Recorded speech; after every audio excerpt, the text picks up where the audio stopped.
So this is how to work a cable increase, that's the bottom of a Celtic cable loop, around a stitch. I've previously worked cable loop increases around a yarn over, but this is how to do it around an existing stitch. This is much closer to the standard method of doing this kind of increase, the one that you may know from many patterns that include Celtic cable loops where they start with an extreme increase.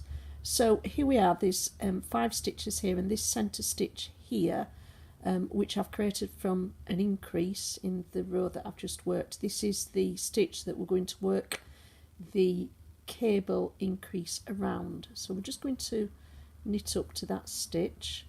I'm demonstrating this in garter stitch, just because. So 1, 2, 3, 4, 5.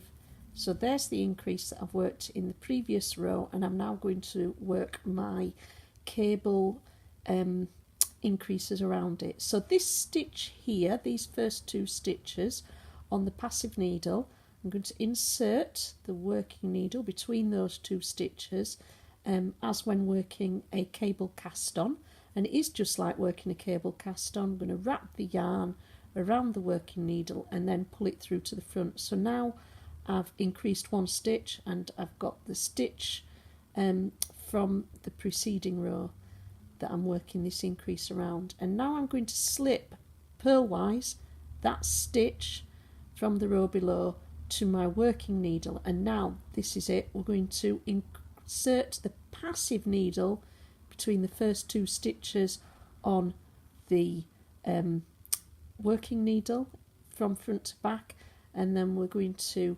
wrap the yarn over the needle to pull back through to the front. So that's like working a cable cast on, but on the other needle. So now we've got 3 stitches. There's this stitch here, this one at the front of the needle here, that's the one we're working around, that's the one we increased previously, and this is the one that we've just increased. So now we're going to pass the stitch we're working around back to the passive needle, and then repeat the first action. Go between those first 2 stitches on the passive needle, wrap the yarn as when wrapping for a knit stitch, and pull it through to the front, so that now we've got 4 stitches, and I'm going to make 5 to make it so that there's an even number of stitches on each side of this stitch that we're working around. So I'm going to pass that again back to the working needle. I'm going to again insert my passive needle between that and the stitch preceding it, wrap the yarn around that needle again, and bring it to the front. And there we are, we've made 5 stitches now from 1 stitch. And then these 2 stitches that I've increased that are on the passive needle, I'm going to slip both of those through the back loop to my working needle, and then they should be placed nicely for working in the following row. Let's just knit to the end of this row. Then in the mystery knit along pattern that we're doing, which is worked in rounds, in fact, in the following round you just slip those stitches. So actually I'm going to do that. I will knit to them and slip them, but although of course I'm going to be slipping them from the wrong side, but it's basically the same. I'm going to slip them purlwise from the wrong side. Here's, oh no, that's the final knit stitch before them.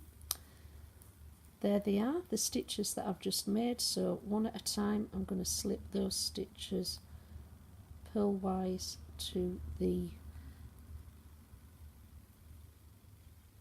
working needle. 1, 2, 3, 4, slipping them purlwise, 5.